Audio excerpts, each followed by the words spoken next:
Olá, oitavo ano, estamos começando mais uma videoaula, começando um novo capítulo aí do nosso livro, em que nós vamos estudar a independência dos Estados Unidos da América. Muito bem, vamos lá entender isso daí. A colonização inglesa na América foi diferente das colonizações portuguesas e espanhola. Lembrando que Portugal, colonizou o Brasil e a Espanha colonizou o resto da América Latina, lá no norte, nos Estados, onde hoje é os Estados Unidos, lá foi colonizado pelos ingleses. E o modo de colonizar dos ingleses foi diferente do modo de colonizar dos portugueses e dos espanhóis. Enquanto os portugueses e os espanhóis tinham uma colonização de exploração, ou seja, eles vinham aqui, retiravam todas as riquezas das suas colônias e levavam para a Europa, a colonização dos ingleses foi de povoamento, ou seja, eles foram morar nas colônias e lá nas colônias produzir aquilo que eles tinham para produzir, tá certo? Onde hoje é os Estados Unidos, a costa leste dos Estados Unidos, eles formaram um território que ficou conhecido como as 13 colônias da América, que vocês podem ver aí no mapa que está na página 15 do livro de vocês. Então estão aqui as chamadas 13 colônias. Essa expressão nós vamos repetir muito ao longo das próximas videoaulas, tá certo? Então, nesse processo tinha lá a metrópole era a Inglaterra, tá certo? E tinham as colônias, que são as 13 colônias lá que nós vimos no mapa.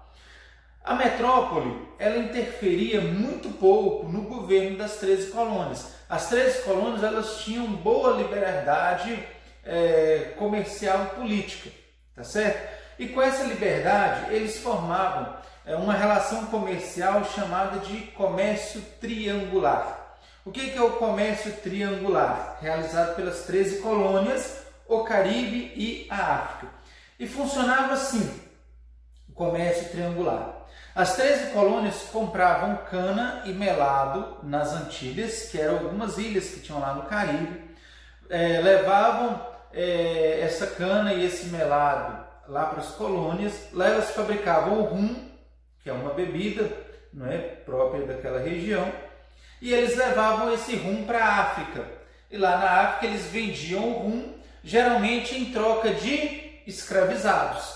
Então eles pegavam esses escravos, traziam para trabalhar nas fazendas de cana de açúcar nas Antilhas, e nas Antilhas eles pegavam o melado e levavam para as colônias. Nas colônias fabricavam o rum, levava para a África, trazia escravos e tal. Então esse era o chamado comércio triangular. Por que ele chama comércio triangular? Vocês vão ver aí no mapa que está na página 16, Nesse mapa vai mostrar que essa rota dos navios formavam um triângulo, tá certo?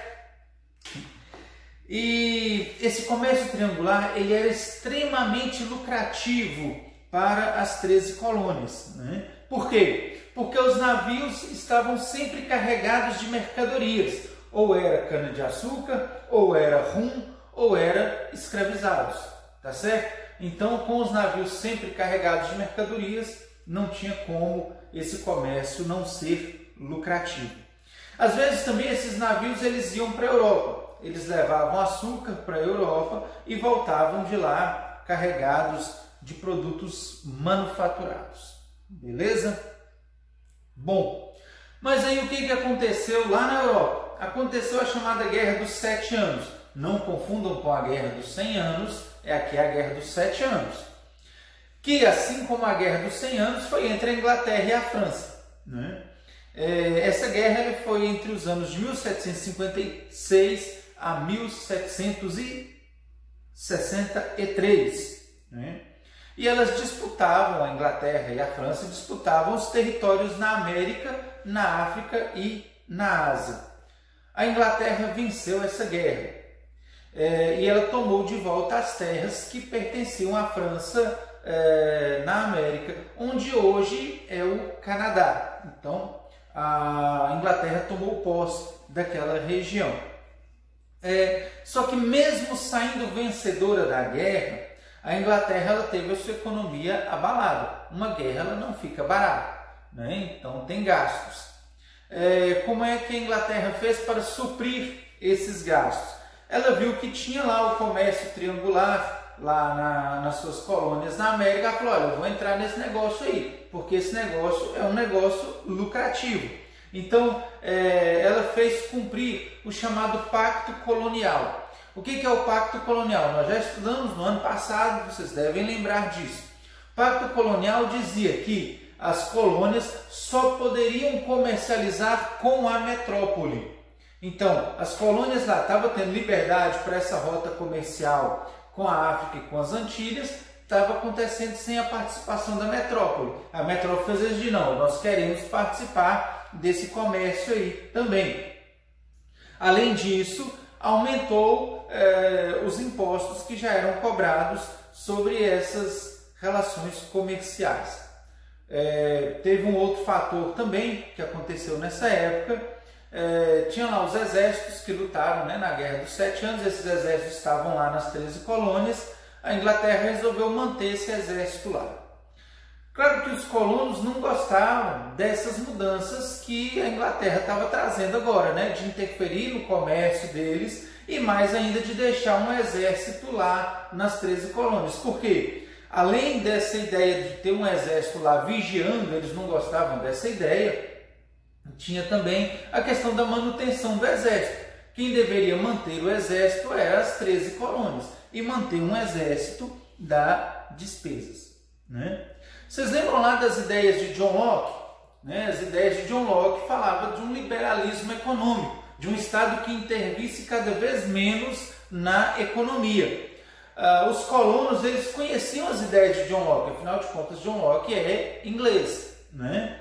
E essas ideias estavam bem presentes na mentalidade dos colonos, né?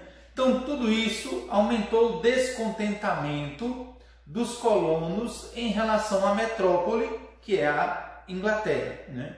Nas próximas videoaulas nós vamos ver como que se deu esse acirramento da tensão entre as 13 colônias e a metrópole, Inglaterra, e nós vamos ver como que isso veio a provocar, né, o processo de emancipação política das 13 colônias, formando lá os Estados Unidos da América. Beleza? Até a nossa próxima videoaula.